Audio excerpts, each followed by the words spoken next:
Hello student, welcome to my YouTube channel. आज हम करेंगे क्लास 11 का जो चैप्टर है 4 कॉम्प्लेक्स नंबर वो करने वाले हैं। ओके, उसमें जो हमारी जो लास्ट एक्सरसाइज है ओके मिसलेनियस वो करने वाले हैं, बट उससे पहले जो उसमें बेसिक्स यूज होने वाला है वो हम कवर करेंगे। ओके, बेसिक में आज हमारा पहला टॉपिक है properties of real numbers in a multiplication. Okay, simple शब्दों में कि अगर हमारे पास रियल नंबर्स हो उनको मल्टीप्लाई करें तो उनके लिए क्या क्या प्रॉपर्टीज है वो हम यहाँ पर पढ़ेंगे। समझना सबसे पहले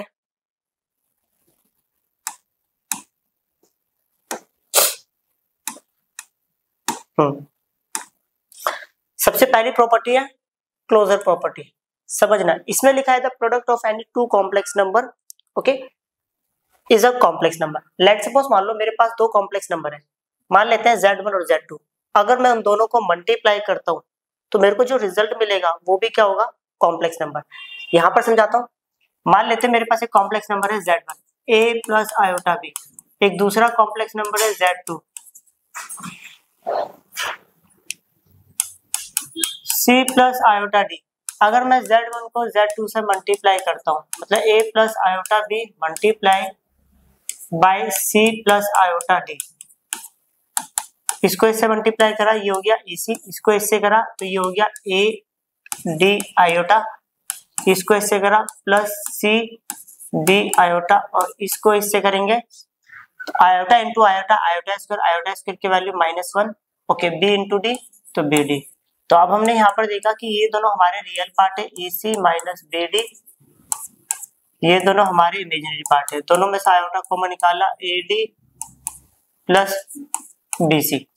तो हम देखो अब ये भी क्या बना है, एक नया कॉम्प्लेक्स नंबर बन गया, ये रियल पार्ट और ये इमेजिनरी पार्ट, इसका नाम दे देता हूँ Z3। तो हमने यहाँ पर क्या देखा कि अगर हमारे पास दो कॉम्प्लेक्स नंबर है अगर वो मल्टीप्लाई में ओके तो हमें जो रिजल्ट मिलेगा वो भी क्या मिलेगा, कॉम्प्लेक्स नंबर। बट ये कॉम्प्लेक्स नंबर में बात करिए, बट अभी हम किस में बात कर रहे हैं, रियल नंबर में। मतलब ये हमने छोटी क्लासेस में पढ़ा था कि दो रियल नंबर्स को मल्टीप्लाई में कैसे लिख सकते हैं, नहीं लिख सकते, उसके लिए क्या प्रॉपर्टीज है, ये पढ़ा था हमने। छोटी क्लासेस का टॉपिक पढ़ रहे हैं, फिर देन हम 11th पे अभी थोड़ी देर बाद जाएंगे। ओके, वो जो पढ़ा है वो थोड़ी देर बाद पढ़ना था हमें। चलो पहले यहाँ पर आ जाते हैं क्लोजर प्रॉपर्टी, पढ़ लिया। देखो the product of any two real number is a real number. Simple शब्द में अगर हमारे पास दो रियल नंबर है, अगर मैं उनको मल्टीप्लाई करता हूँ तो हमें क्या मिलेगा, रियल नंबर मिलेगा। क्लियर। चलो एग्जाम्पल के लिए अगर मैं 2 इंटू 3 बोलूं तो आंसर कितना आएगा 6। देखो ये भी रियल नंबर था, ये भी रियल नंबर था, फाइनल आंसर भी कितना निकला, रियल नंबर। क्लियर। ये एग्जाम्पल बाद में यूज करना है हमें। अब दूसरी प्रॉपर्टी का नाम है कॉम्यूटेटिव प्रॉपर्टी। इसके अंदर बेसिकली हम क्या करते हैं, दो नंबर्स लेते हैं। यहाँ पे एग्जाम्पल में लिखा हुआ है A इंटू बी को क्या मैं B इंटू A बोल सकता हूँ, हाँ जी बिल्कुल बोल सकते हैं। For example 2 into 3 is equal to 3 into 2, answer दोनों का सेम आएगा। क्लियर। अब प्रॉपर्टी है तीसरी एसोसिएटिव प्रॉपर्टी। इसमें तीन आइटम्स एक बारी में लिए जाते हैं, मतलब तीन नंबर्स। जैसे फॉर एग्जाम्पल यहाँ देता हूँ 2 इंटू 3 इंटू में 4। पहले मैं इन दोनों को मल्टीप्लाई करूंगा इक्वल टू 2 इंटू 3 इंटू में 4, फिर इन दोनों को मल्टीप्लाई करूंगा, आंसर क्या आएगा, बराबर ही आएगा। दिखला देता हूँ 2 3 जा 6, 6 इंटू 4 24, 3 4 जा 12 ओके 24। देखो आंसर बराबर ही आया। ओके, अब है मल्टीप्लिकेटिव आइडेंटिटी। अब ये क्या होता है समझना, यहाँ पर हिंट भी दे रखी है। ए को मैं किस नंबर से मल्टीप्लाई करूं कि ए को मैं किस नंबर से मल्टीप्लाई करूं कि मेरा आंसर ए आ जाए, तो वो नंबर है क्या जिससे मेरे को मल्टीप्लाई करना है, 1। सिंपल शब्दों में एक एग्जांपल है ना, 3 को मैं किस नंबर से मल्टीप्लाई करूं कि मेरा आंसर 3 आ जाए, दैट इज कॉल्ड 1। क्लियर। चलो multiplicative inverse for non zero real number, मतलब यहाँ पर साफ साफ बोला गया है कि हमें नॉन जीरो मतलब जीरो रियल नंबर नहीं लेना है, जीरो को छोड़ के बात करिए। ओके, जीरो नहीं होना चाहिए, बाकी कोई भी नंबर ले सकते हो, positive negative. Okay, multiplicative inverse देखिए इसके लिए यहाँ पर दिया भी होता, ए को मैं किस नंबर से मल्टीप्लाई करूं कि मेरा आंसर 1 आ जाए। सिंपल शब्दों में देखो यहाँ पर एक एग्जांपल लेते हैं, मैं 2 को किस नंबर से मल्टीप्लाई करूं कि मेरा आंसर 1 आ जाए, तो हम करेंगे 1/2 से। क्लियर। अब यहाँ पर आ गया सॉरी डिस्ट्रीब्यूटिव प्रॉपर्टी। अब डिस्ट्रीब्यूटिव प्रॉपर्टी दो टाइप में होती है, distributive over addition, distributive over subtraction. ये देखो इसका मतलब क्या है, या तो बीच में जो साइन होगा वो प्लस होगा, या बीच में जो साइन होगा वो माइनस होगा। एग्जाम्पल देते हैं, यहां पर लिख देते हैं। अगर कभी ऐसा लिखा हो 2 इंटू 3 प्लस 4, तो मैं इसको लिख सकता हूँ 2 इंटू 3 प्लस 2 इंटू में 4, या ऐसा भी सकता है 2 इंटू 3 माइनस 4। ओके, तो मैं इसको लिख सकता हूँ 2 इंटू 3 और इसको लिख सकता हूँ माइनस 2 इंटू में 4। क्लियर, जिसमें ऊपर वाली मल्टीप्लीकेशन ओवर एडिशन थी, नीचे वाली मल्टीप्लीकेशन ओवर सब्ट्रैक्शन। ये तो था हमारी छोटी क्लासेस का कॉन्सेप्ट। अब यही प्रॉपर्टीज हमें कॉम्प्लेक्स नंबर में लगानी है, और जो हम पढ़ेंगे थोड़ी देर बाद। क्लियर,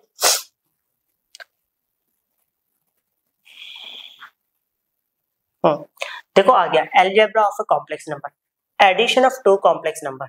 मतलब दो कॉम्प्लेक्स नंबर को कैसे ऐड करना है, पहले तो वो सीखेंगे, उसके लिए क्या क्या प्रॉपर्टीज है, फिर देन हमें वो सीखना है। सबसे पहले दोबारा लेट कर लेते हैं। मान लेते हैं मेरे पास एक कॉम्प्लेक्स नंबर है Z1 A plus iota B, एक और कॉम्प्लेक्स नंबर है Z2 okay C plus iota D। अगर मुझे दोनों को ऐड करना है Z1 प्लस Z2, तो A plus iota B plus C plus iota D।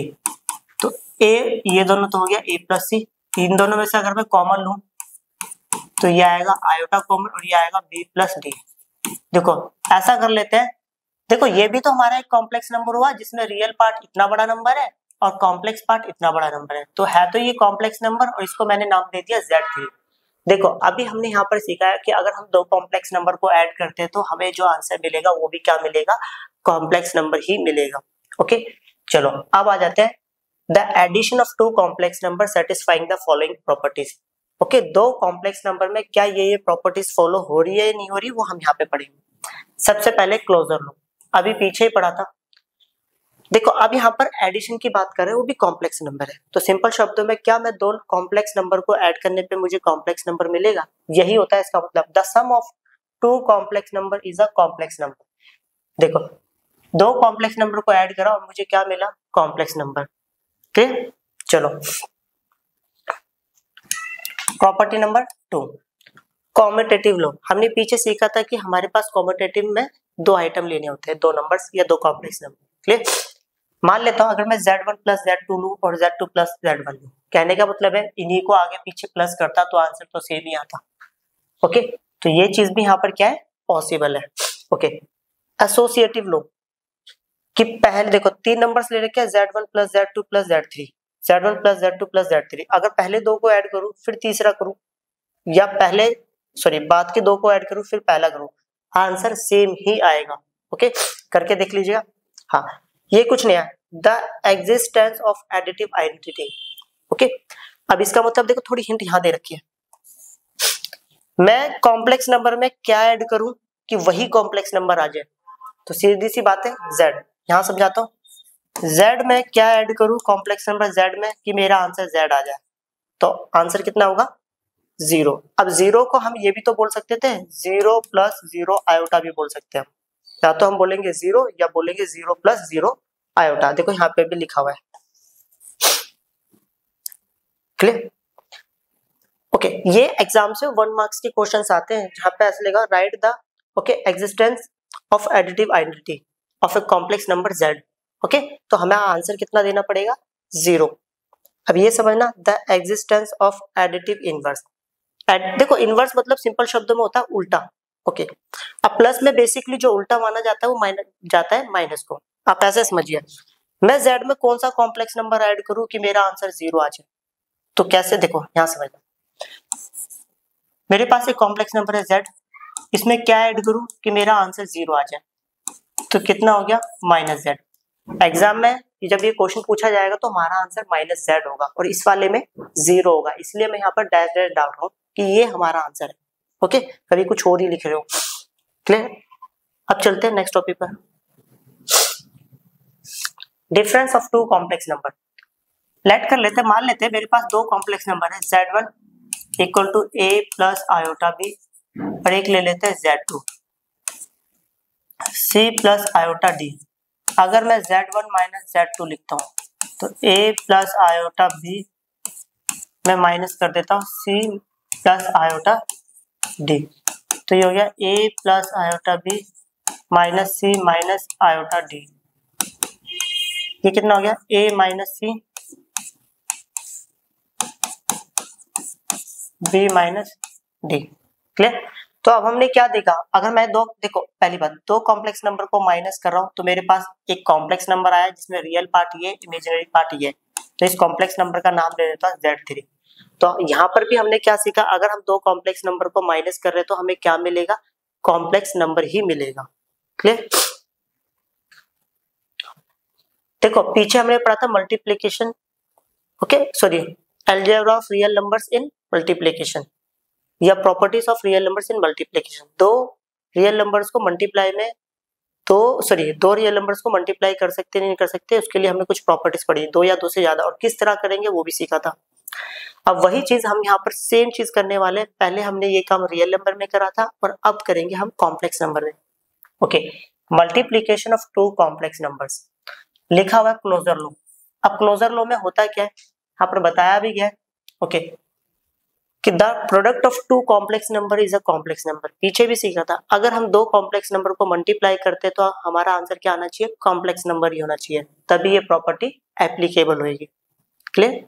Okay, पर ये तो हमने पीछे सीख लिया, अगर हम दो कॉम्प्लेक्स नंबर को मल्टीप्लाई करेंगे तो कॉम्प्लेक्स नंबर ही आंसर आता है। ओके, प्रॉपर्टी नंबर सेकंड, इसमें लिखा है कॉम्यूटेटिव लॉ। कॉम्यूटेटिव लॉ में दो आइटम्स लेते हैं, Z1 को अगर मैं Z2 से मल्टीप्लाई करूंगा या Z2 को Z1, आंसर सेम ही आता है, करके देख लीजिएगा। ओके, एसोसिएटिव की बात करूं तो पहले दो को मल्टीप्लाई करो, तीसरे वाले को छोड़ दो, या पहले लास्ट के दो को करो, पहले वाले को छोड़ दो, आंसर क्या आएगा, बिल्कुल same. Okay, point number 4, existence of multiplicative identity. यहाँ पर बताया भी क्या, मैं Z को किस नंबर से मल्टीप्लाई करूं कि मेरा आंसर Z आ जाए, समझना। तो Z को मल्टीप्लाई करना है किसी नंबर से और आंसर आ जाना चाहिए Z। तो मैंने किस नंबर से मल्टीप्लाई करा, 1 से। ध्यान रखना आंसर हमारे यहाँ पर 1 है, कभी Z लिख रहे हो। ओके, अब multiplicative inverse, the existence of multiplicative inverse. Z को किस नंबर से मल्टीप्लाई करूं कि आंसर मेरा 1 आ जाए। तो यहाँ पर कहीं मेंशन भी होगा, ये देखो, Z को किस नंबर से मल्टीप्लाई करूं कि आंसर 1 आ जाए। तो यहाँ समझाता हूँ, Z को मल्टीप्लाई करेंगे 1 बाय Z से, तभी तो हमारा आंसर आएगा 1। तो इसमें फिल इन द ब्लैंक पे रिजल्ट जो होगा that is called 1 by Z। Okay, चलो अब करते हैं नेक्स्ट टॉपिक। देखो उसी का थोड़ा सा पोर्शन और छूटा हुआ था जो कि यहाँ पढ़ रहे, द डिस्ट्रीब्यूटिव लॉ। अब डिस्ट्रीब्यूटिव लॉ देखो, ये वाला दिख रहा हो, multiplicative distributive law over addition, मतलब मल्टीप्लिकेटिव का जो डिस्ट्रीब्यूटिव लॉ है वो हम प्लस में पढ़ रहे हैं। ओके, मल्टीप्लिकेटिव का डिस्ट्रीब्यूटिव लॉ, अच्छा ये भी प्लस में पढ़ रहे हैं। ऐसा नहीं है कि सिर्फ प्लस में होता है, देखो इसमें क्या करा पहले इसको समझेंगे। Z1 ऐसा लिखा हो तो मैंने एक बार इसको इससे मल्टीप्लाई कर दिया, ये आ गया, इसको इससे कर दिया, ये आ गया, या पीछे कोई नंबर लिखा हो और आगे ऐसे प्लस में लिखा हो तो रिजल्ट तो वही आएगा। ये काम हम माइनस में भी कर सकते हैं, Z1 माइनस Z2, मान लेते हैं Z3 है, इसको इससे करेंगे Z3 Z1, इसको इससे करेंगे Z3 Z2। तो इसको हम पढ़ेंगे multiplicative property of distribution over subtraction, और इसको एडिशन पढ़ेंगे। क्लियर। अब चलते हैं नेक्स्ट टॉपिक पर। यहाँ पर लिखा है division of two complex number. तो हमारे पास दो कॉम्प्लेक्स नंबर है, ओके, उनको डिवाइड कैसे करना है वो वो समझते हैं। यहाँ पे लिखा है given any two complex number Z1 and Z2 where Z2 not equal to 0 the quotient Z1 and Z2 is denoted by dash. बिल्कुल भी समझ नहीं आया, एक एग्जांपल लेते हैं। मान लेते हैं मेरे पास एक कॉम्प्लेक्स नंबर है Z1 और उसको मैं डिवाइड कर रहा हूँ Z2 से। सबसे पहली बात, ओके, वो तो मैं डिवाइड कर ही दूंगा, उससे पहले एक छोटा सा कॉन्सेप्ट, Z2 कभी भी 0 नहीं होना चाहिए, क्योंकि हमने छोटी क्लासेस में एक कॉन्सेप्ट पढ़ा था रैशनल नंबर। अगर कोई भी नंबर a बाई बी की फॉर्म में होता है जहां पर b कभी भी 0 नहीं होना चाहिए, सीखा था हमने एक चीज। तो ये भी तो a बाई बी वाली फॉर्म में है और जहां पे बी कभी भी 0 नहीं होना चाहिए। चलो ये वाली बात तो समझ आ गई। अगर इस टाइप की प्रॉब्लम दे रखी होगी तो हम इसको सॉल्व कैसे करेंगे, उसके लिए एक एग्जांपल ले लेते हैं। मान लेते हैं मेरे पास ओके एक कॉम्प्लेक्स नंबर है Z1 2 + 3 आयोटा। ओके एक कॉम्प्लेक्स नंबर है Z2 1 + 1 आयोटा। क्लियर। अब मुझे Z1 को Z2 से डिवाइड करना है, तो कैसे करेंगे, 2 + 3 आयोटा डिवाइडेड बाय 1 + आयोटा। तो ये हो गया 2 + 3 iota divided by 1 + iota.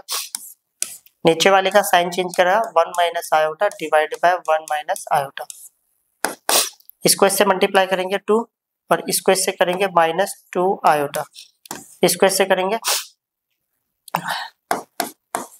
3 iota. इसको इससे करेंगे माइनस माइनस कितना हो गया प्लस। अब प्लस कैसे आया समझना, प्लस माइनस तो एक माइनस होता है, iota into iota iota square, तो मतलब एक और माइनस हो गया, फाइनली कितना है plus. a + b a - b, तो फॉर्मूला होता है a² - b²। तो फाइनली ये आ गया 2 + 3 5 और ये हो गया, इसको और इसको सॉल्व करूंगा प्लस आयोटा डिवाइड बाय और ये आ जाएगा 2। ओके फाइनल आंसर हमारा होगा 5/2 प्लस आयोटा बाय 2। क्लियर। अच्छा यहाँ पे लिखा है the modulus and the conjugate of a complex number. मान लेते हैं हमारे पास एक कॉम्प्लेक्स नंबर है, तो उसका मॉडुलस और कॉन्जुगेट कैसे निकालते हैं पहले वो समझते हैं। तो ऐसा करते हैं, इस तरफ बात कर लेते हैं मॉडुलस की और इस तरफ बात कर लेते हैं कॉन्जुगेट की।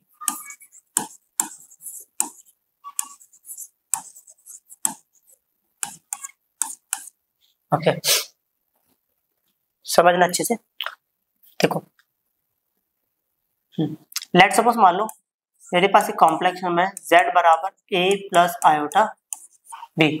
ओके अब इसका ग्राफिकल रिप्रेजेंटेशन समझते हैं क्या होता है कॉम्प्लेक्स नंबर।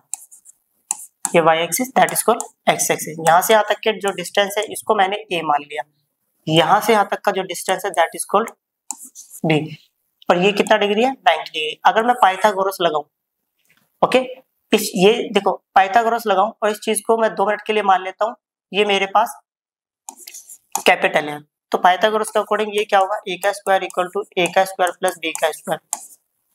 तो इधर स्क्वायर इधर के क्या बनेगा रूट, तो a² + b²। अब देखो ये जो रिजल्ट है ना, ये जो a था यहाँ पर, इसी को हमने क्या माना है मॉडुलस ऑफ z। ओके तो इसी चीज को बोला जाता है मॉडुलस ऑफ z। अब मॉडुलस ऑफ z की वैल्यू कितनी निकल गई, root a² + b²। Clear, that is called origin. Okay अब बात करते हैं कॉन्जुगेट। कॉन्जुगेट होता क्या है,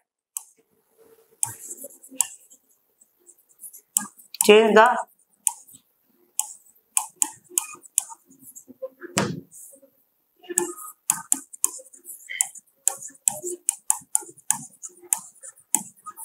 इमेजिनरी पार्ट, मतलब इमेजिनरी पार्ट का किसी कॉम्प्लेक्स नंबर में इमेजिनरी पार्ट का साइन चेंज करना मतलब होता है कॉन्जुगेट। एग्जांपल की बात करते हैं, लेट मार्क कर लेते हैं कि हमारे पास एक कॉम्प्लेक्स नंबर है a + आयोटा b। ओके ये जो देखो छोटी क्लासेस में हम इसको बाहर पढ़ते थे, यहाँ पर पढ़ते हैं हम इसको कॉन्जुगेट। ओके तो मैंने दोनों तरफ कॉन्जुगेट ले लिया। अब कॉन्जुगेट का काम क्या होता है, इमेजिनरी पार्ट का साइन चेंज करना, तो कर दिया हमने इमेजिनरी पार्ट का साइन चेंज। अब इसी चीज को क्या बोला जाता है कॉन्जुगेट को, एक दूसरा नाम भी दिया गया है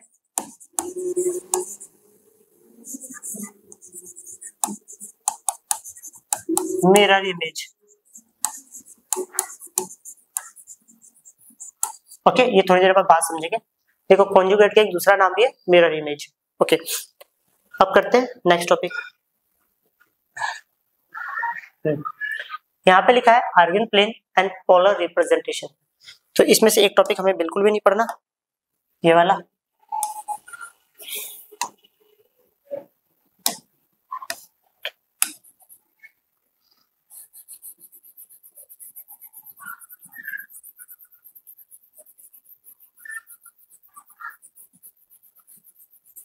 चलो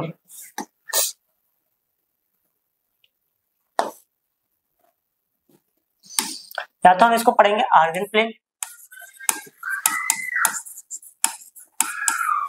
या कॉम्प्लेक्स प्लेन। ओके, अब होता क्या है उसके डेफिनेशन समझते हैं।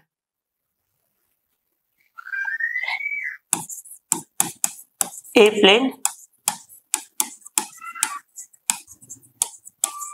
in which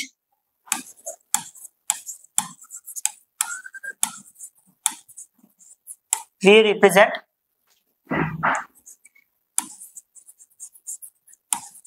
each and every type of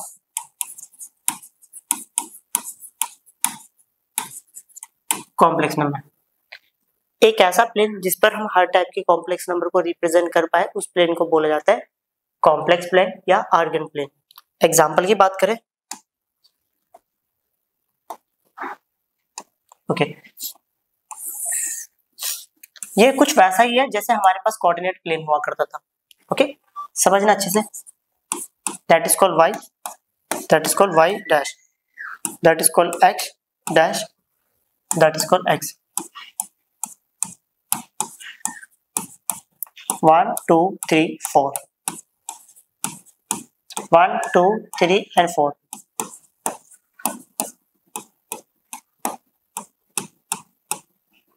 1 2 3 4। Okay, यहां समझना है। लेट्स सपोज देखो मैं ना कुछ एग्जांपल्स दे रहा हूँ कॉम्प्लेक्स नंबर, इन सारे कॉम्प्लेक्स नंबर को इस आर्गन प्लेन पे रिप्रेजेंट करेंगे। कैसे करेंगे समझना।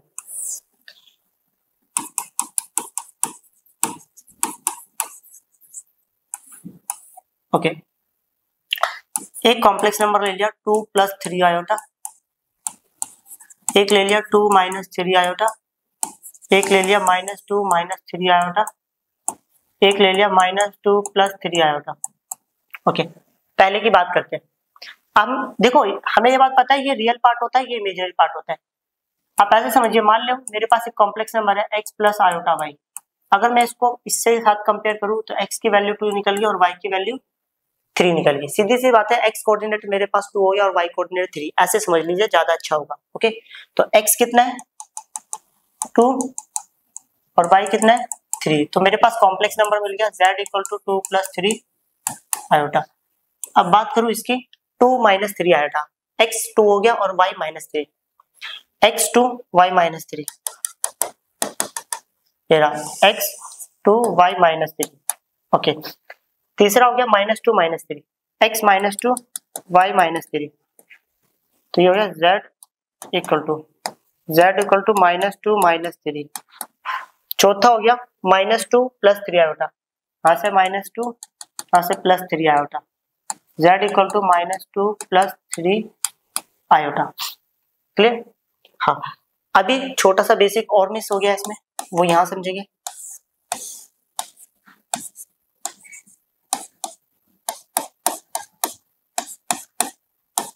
देखो इस एक्सिस को, एक्स एक्सिस को हम क्या बोलते हैं,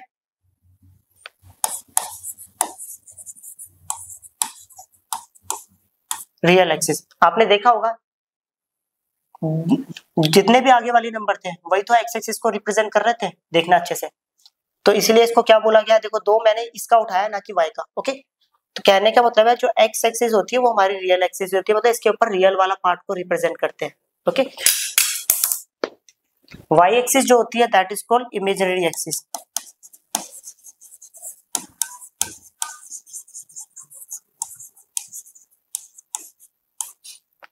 क्लियर? अब पीछे हमने कॉन्जुगेट का एक पार्ट पढ़ा था दैट इज कॉल्ड, कॉन्जुगेट का दूसरा नाम भी होता है मिरर इमेज। अब वो समझते हैं।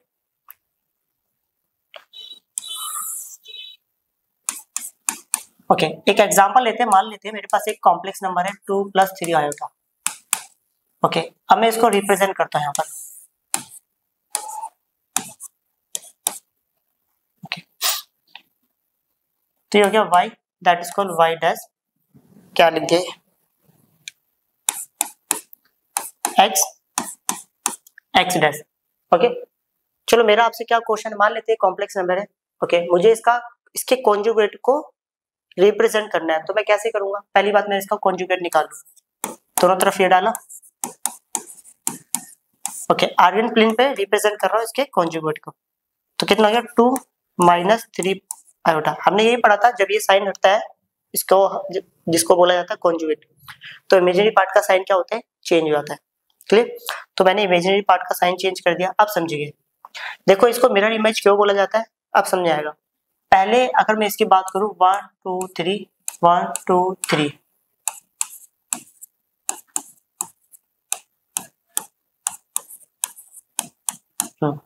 x2 था y3 था, यहां से 2 और यहां से 3,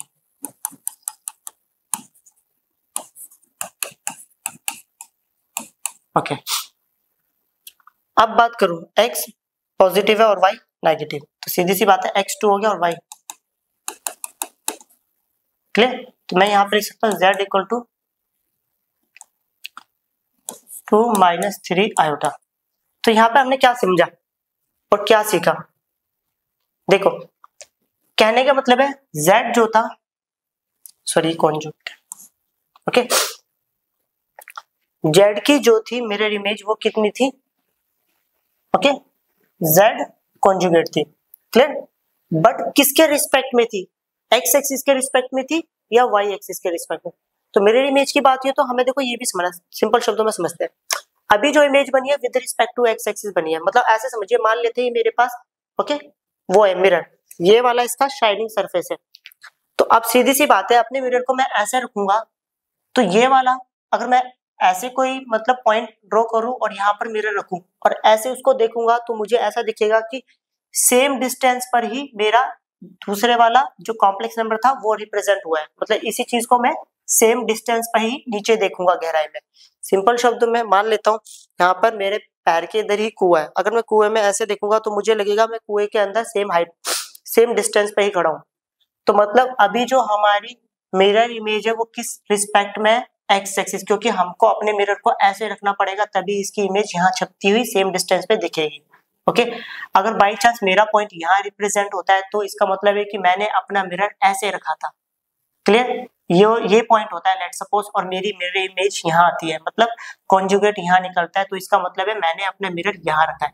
अगर बाई चांस मेरे पास कॉम्प्लेक्स नंबर पहले मैंने यहाँ रिप्रेजेंट करता और आंसर मेरा कॉन्जुगेट यहाँ आता, तो इसका मतलब है मैंने अपना मिरर कुछ ऐसे रखा होगा तभी वो इमेज सेम डिस्टेंस पर दूसरी डायरेक्शन में, अपोजिट डायरेक्शन में, ओके, ड्रॉ हुई है, क्लियर। चलो अब करते हैं नेक्स्ट टॉपिक। अब यहाँ पर टॉपिक मिलेगा formulas of modulus and conjugate. एक तरफ मॉडुलस के फॉर्मूलास लिख देते हैं और एक तरफ कॉन्जुगेट के।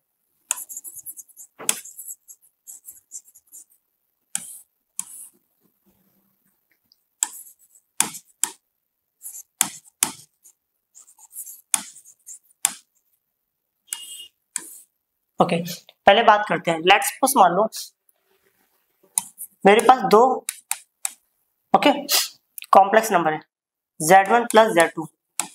ऐसा नहीं है सिर्फ दो, कितने भी ले सकते हो, बट मैं दो लेके ही बता रहा हूँ, ओके। अगर इसके ऊपर मैं मॉडुलस लिखूं, मॉडुलस डालता हूँ, तो मैं इसको कुछ नहीं लिख सकता, ऐसा ही लिख सकता हूँ बस, इससे ज्यादा कुछ नहीं कर सकता। अगर यही चीज मेरे पास माइनस में हो तो भी मैं कुछ नहीं कर सकता, बस इसको ऐसा ही लिख सकता हूँ। चाहे दो नंबर हो या दो से ज्यादा नंबर है, कुछ नहीं कर सकता, सबके ऐसे ही लिख सकता हूँ बस। कहने का मतलब है z1 plus z2 plus z3 होता तो भी मैं इसको z1 plus z2 plus z3 ऐसे ही लिख पाता, ओके। प्लस में सीख लिया, माइनस में सीख लिया, अब बात करते हैं मल्टीप्लाई। अगर मेरे पास दो कॉम्प्लेक्स नंबर है z1 z2 और वो मल्टीप्लाई में, तो भाई मैं इनको कुछ अलग लिख सकता हूँ, z1 multiply modulus z2, clear. अगर ये डिवाइड में होते हैं z1 divided by z2, okay, और यहाँ पर z2 जो है वो which is not equal to 0, z2 की वैल्यू यहाँ पर 0 नहीं हो सकती, ओके। अब एक बात समझना, पहली बात तो ये, दूसरी बात ये, मैं इसको लिख सकता हूँ z1 का मॉडुलस डिवाइड बाय z2 का मॉडुलस, क्लियर, ओके। चलो इसमें मैंने चार प्रॉपर्टी लिखवा दिया, अब समझते हैं कॉन्जुगेट। अगर मैं बात करूं z1 प्लस z2 का कॉन्जुगेट, तो भाई मैं इसको लिख सकता हूं ऐसा z1 प्लस z2 का कॉन्जुगेट। दूसरा z1 माइनस z2 का कॉन्जुगेट हो तो मैं इसको लिख सकता हूँ Z1 का कॉन्जुगेट माइनस Z2 का कॉन्जुगेट। फिर तीसरी प्रॉपर्टी मल्टीप्लाई में बात करूँ Z1 का मल्टीप्लाई Z2 और उसके ऊपर कॉन्जुगेट, तो मैं लिख सकता हूँ Z1 का कॉन्जुगेट और Z2 का कॉन्जुगेट। ओके, फिर मैं बात करता डिवाइड में, Z1 डिवाइड बाय Z2 और होल का कॉन्जुगेट, तो मैं बोल सकता हूँ Z1 का कॉन्जुगेट और Z2 का कॉन्जुगेट। और एक बात ध्यान रखनी है, जहाँ पर Z2 की वैल्यू 0 नहीं हो सकती, मतलब ये कॉम्प्लेक्स नंबर 0 नहीं हो सकता। ओके, अब देखो कुछ ऐसी प्रॉपर्टीज है जो मॉडुलस और कॉन्जुगेट का कॉम्बिनेशन है।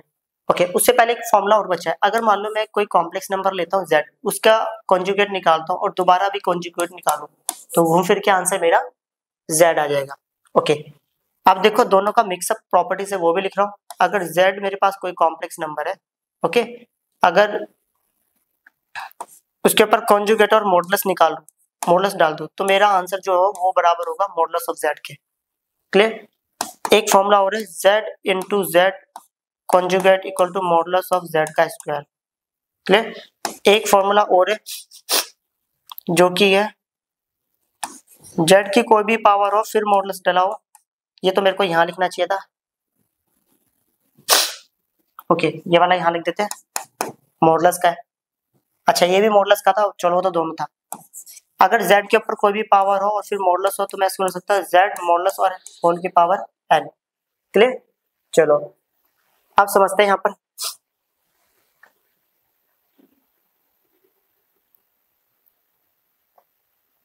याद करता हूँ कोई फॉर्मूला छूटा तो नहीं है।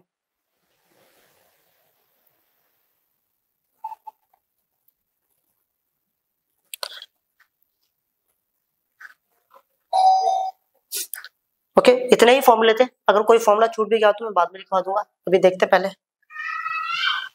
ओके, यहाँ तक का टॉपिक फिनिश हो गया, मिलते हैं जल्दी एक नई वीडियो के साथ, बाय।